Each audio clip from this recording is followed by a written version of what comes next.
Mao's first concern was still China's economy. Industrial output had doubled in 5 years, but he was not satisfied. Mao Zedong always hoped to build a socialist economy in China faster than the Soviet Union. He always thought fighting the Revolutionary War was very difficult. There must be a way to speed up agricultural or industrial production. Could it be more difficult than fighting a war? In 1958, Mao launched his most ambitious campaign to date, the Great Leap Forward. His goal was to make China the industrial equal of Western nations in just 15 years. His method was to mobilize the entire country to work day and night by promising a better future.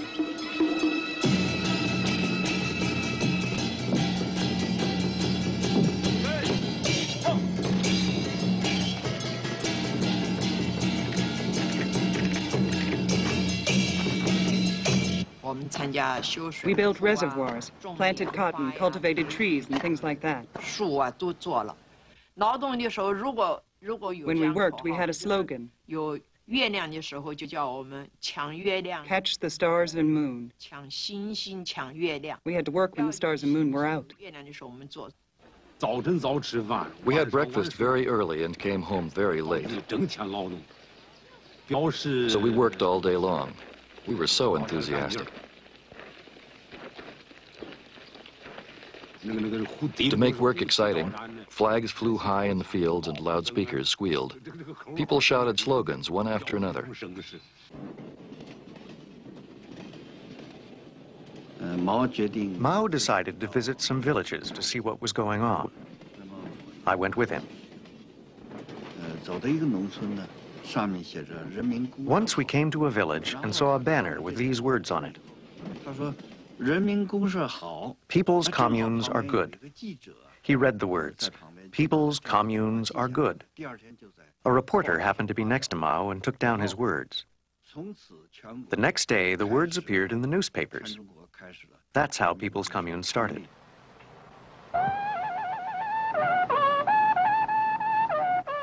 Mao's word was so powerful that almost overnight, people's communes sprang up across China. A commune encompassed many villages with thousands of families. Each day was strictly regimented, and family life was virtually abolished. Children were placed in communal nurseries while their parents worked around the clock. People ate in the fields or in communal dining halls. To increase industrial output, communes were ordered to make steel. The slogan was, to overtake England and catch up with America. The idea was that if everybody worked hard and everywhere in the country people refined steel, then we would catch up very soon. People collected walks, pots, bed frames, and tools, anything made of iron or steel. They built small furnaces to melt them. The biggest challenge was to keep the furnaces fueled. We burned tables, chairs, window frames. And finally, we even opened old coffins and used the wood. They really stank. We kept the fires burning day and night. And for convenience, we built work sheds close to the furnaces. One day I worked very late and I was totally exhausted. We had separate sheds for men and women. But I was so tired I couldn't tell the difference. I just walked into a shed, lay down, and fell asleep. When I woke the next morning, I found I was in the men's shed. Of course, it was all right. Nobody cared. All we cared about was making as much steel as we could. At night, you could see many furnaces along the railroad. Fire shot out of the furnaces. This made people excited. China was going through a great change. China was becoming a very rich and strong country.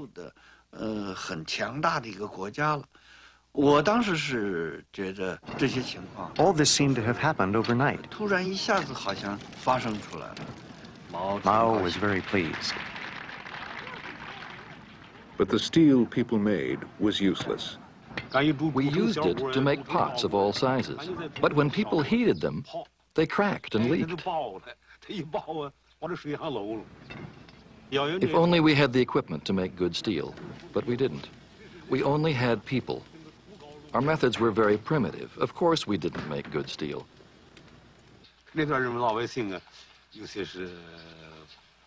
People were unhappy, but nobody dared say anything. The result was that everything made of iron and steel was taken from every family and was made useless. We had no tools left to use.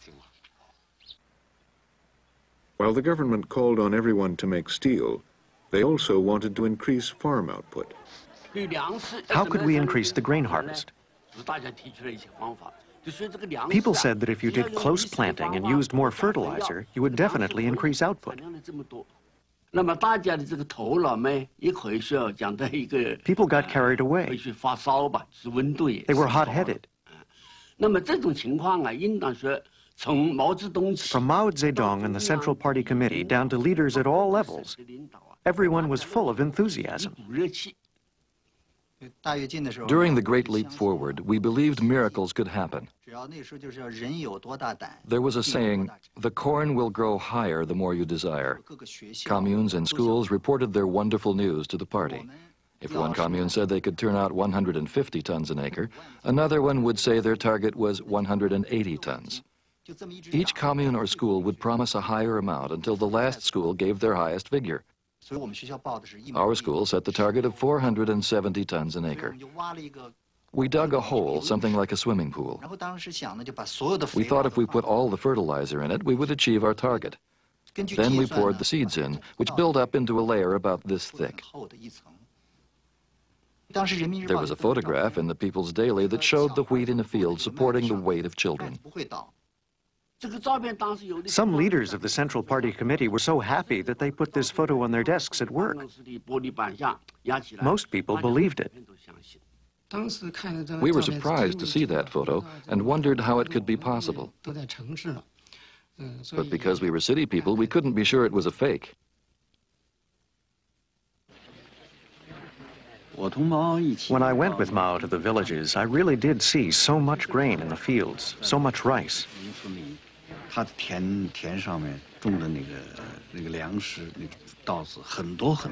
The yields were so high. At the time, I thought everything was true. After the anti-rightist campaign, few dared to ask questions. Only one teacher spoke out. How thick would the wheat be if we did produce 470 tons? Immediately, he was accused of being a rightist and not believing in the party. Later, I learned it was all fake. The peasants were putting on a show for us. They moved grain from other places and put it all in one field. It was all a show for Mao. Under pressure to produce more, to launch satellites to heaven, as it was called, party officials inflated production figures. An ominous cycle began as the state took more and more grain based on false figures, leaving the peasants with nothing to eat. For example, the output was 5 tons of grain, but 10 tons were reported. Then the state would collect grain based on 10 tons. Our commune committee calculated that our yield was 1,800 pounds an acre. It didn't qualify us to go up to heaven. But the deputy had an idea. He added the melons, fruits, pears, peaches, turnips, and vegetables to the grain, counting them as grain output. So the yield became 2,600 pounds per acre. Now we were qualified to go up to heaven.